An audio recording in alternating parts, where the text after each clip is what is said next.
Ya, selamat malam teman-teman mahasiswa semua yang ada di seluruh Indonesia. Selamat datang di Drasi Channel. Perkenalkan, nama saya Pak Adityo.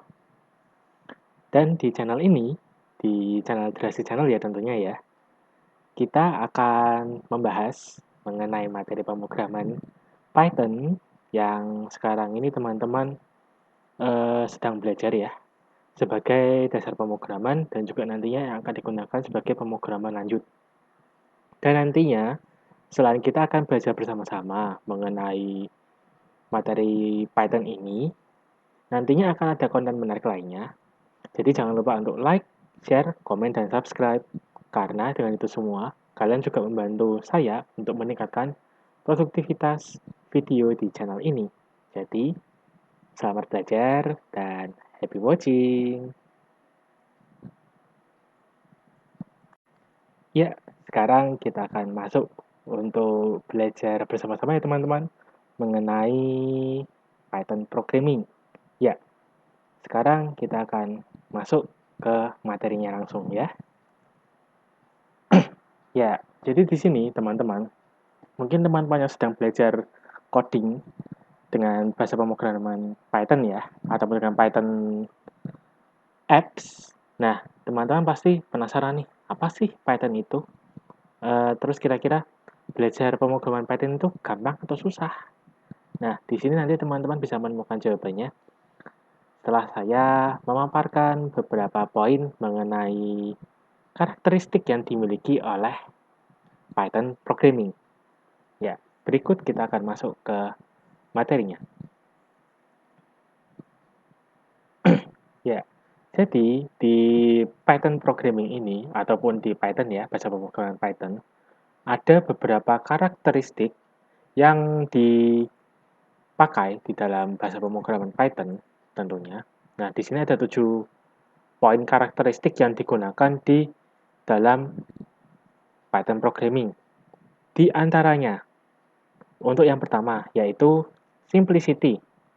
Nah, di simplicity ini, untuk bahasa pemrograman Python sendiri, itu sudah disederhanakan di dalam penulisan source code ataupun coding ya, dalam bentuk yang lebih simpel dan mudah dipahami oleh teman-teman semua. Jadi teman-teman yang belajar bahasa pemrograman Python pun jangan khawatir, karena bahasa pemrograman Python ini mudah untuk dipahami oleh teman-teman baik secara alur maupun secara programnya. Kemudian yang kedua, open source. Nah, untuk Python programming sendiri itu bersifat open source, yaitu dapat dikembangkan secara terbuka dan dapat digunakan secara bersama-sama dengan berbagai macam pemrograman lainnya seperti C, seperti Java, seperti web programming, PHP, HTML, JavaScript, dan lain sebagainya. Itu bisa kita gabungkan menjadi satu. Ataupun bisa kita kembangkan nantinya bersama-sama. Itu yang kita sebut sebagai open source. Ataupun kita bisa ngoprek lah istilahnya ya, teman-teman. Terus kemudian, portability. Nah, di portability ini, teman-teman mahasiswa bisa menggunakan Python ini untuk pengembangan program lebih lanjut dengan berbagai device yang dimiliki oleh teman-teman sekalian, mulai dari laptop bisa, terus komputer bisa dengan berbagai macam operating system ya, mulai dari Windows, Linux, Mac, dan lain-lain. Dan juga dapat digunakan juga, kita dapat melakukan coding secara nyaman di smartphone ataupun di gadget kalian masing-masing. Itu yang kita sebut sebagai portability. Lalu yang berikutnya, ada embeddable dan extensible. Nah, di embeddable dan extensible ini, untuk Python sendiri, dapat dipraktekkan dengan seimbang antara kemudahan penggunaan, kemudian kekuatan program, dan keamanan. Jadi di sini teman-teman nanti akan dimudahkan untuk coding dengan Python, itu karena sudah nyaman, kemudian jauh lebih powerful dibandingkan dengan beberapa pemrograman lainnya, dan juga untuk security-nya pun lebih aman, seperti itu. Lalu berikutnya, nah di sini ada tambahan lagi 3, jadi total ada 7 ya berarti ya. yang berikutnya adalah interpreted. Nah, di interpreted ini sendiri, Python sendiri lebih ditekankan pada keterbacaan kode agar lebih mudah untuk memahami alur dan sintak daripada program yang teman-teman buat. Nah, jadi untuk coding dan juga sintaknya itu jauh lebih mudah teman-teman untuk memahami di bahasa Python ini. Lalu yang berikutnya adalah huge library. Nah, di Python ini memiliki berbagai macam library yang dapat digabungkan untuk kebutuhan program yang teman-teman punya.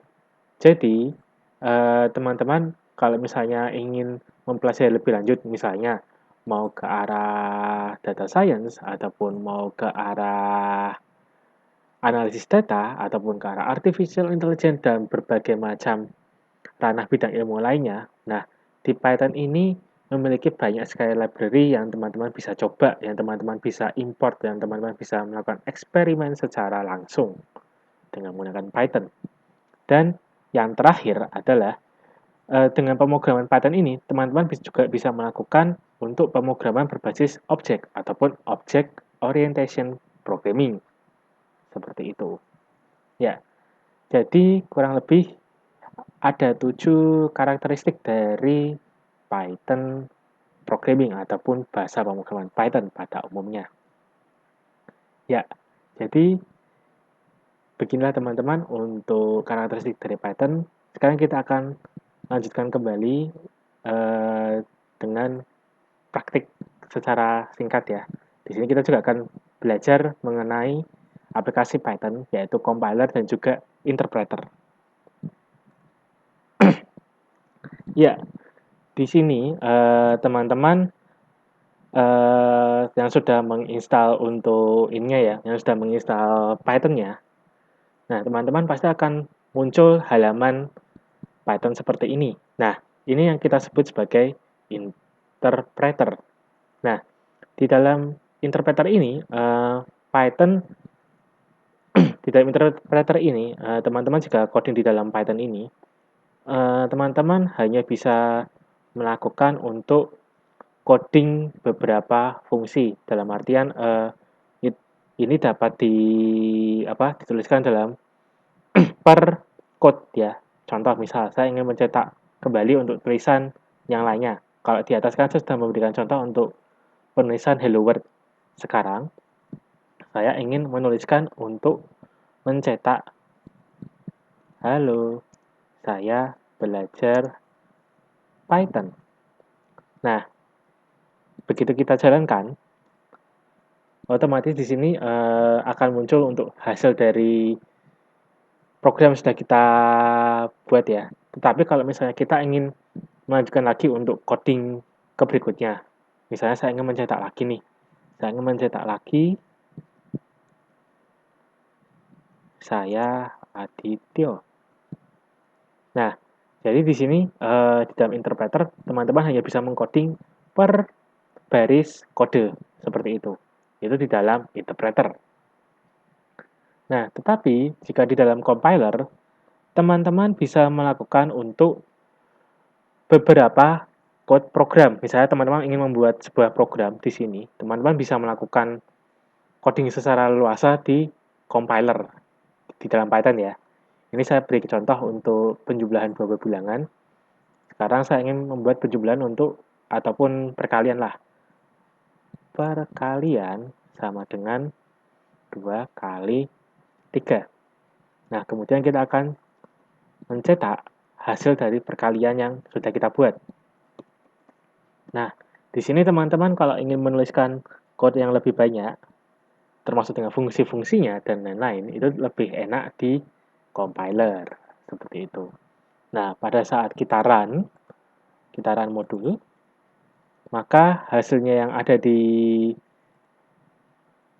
hasil yang ada di interpreter akan muncul. Secara otomatis ya langsung dua-duanya. Nah, dibandingkan dengan interpreter yang sebelumnya, di sini hanya bisa menuliskan satu baris kode per kode gitu dibandingkan dengan yang di compiler seperti itu teman-teman ya. Jadi itu salah satu bahasan singkat mengenai ini ya, Python programming. Dan untuk yang selanjutnya, saya akan memberikan sedikit tutorial bagi teman-teman yang menggunakan aplikasi Python di mobile. Jadi, stay tune dan tetap ada di channel ini.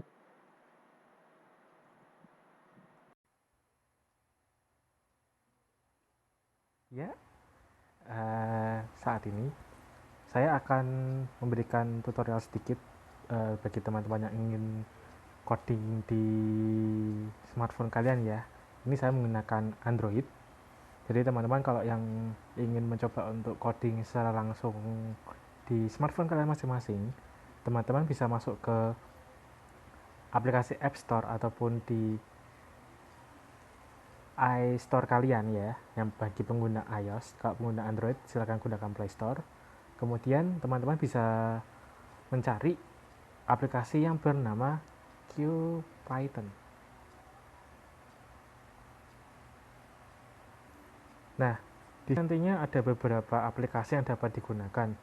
Cuma teman-teman bisa menggunakan yang QPython All ini, atau teman-teman juga bisa menggunakan yang QPython 3L. Nah, jadi ini bisa teman-teman gunakan juga untuk belajar coding di sini, untuk belajar Python, dan juga bisa juga menggunakan yang ini, QPython All seperti ini. Gitu. Nah, ini akan saya contohkan untuk yang QPython 3L, untuk tampilannya seperti apa. Ya, jadi untuk tampilannya di QPython 3L ini kurang lebih seperti ini. Jadi teman-teman nantinya kalau ingin coding, silahkan masuk ke menu editor untuk melakukan coding di Python ya. Ya, saya masuk ke editor, dan nanti akan muncul seperti ini. Itu untuk editor yang ada di QPython. Kalau kita masuk ke konsol, nanti teman-teman akan diarahkan untuk masuk ke halaman interpreternya. Ini kurang lebih sama kayak yang di Python apps yang ada di laptop dan komputer, seperti itu. Oke, jadi terima kasih buat teman-teman yang sudah menonton, yang sudah menyaksikan di video saya kali ini. Jangan lupa sekali lagi teman-teman untuk selalu tetap semangat, dan jangan lupa dukungannya untuk like, comment, dan subscribe. Sampai ketemu minggu depan, dan happy watching.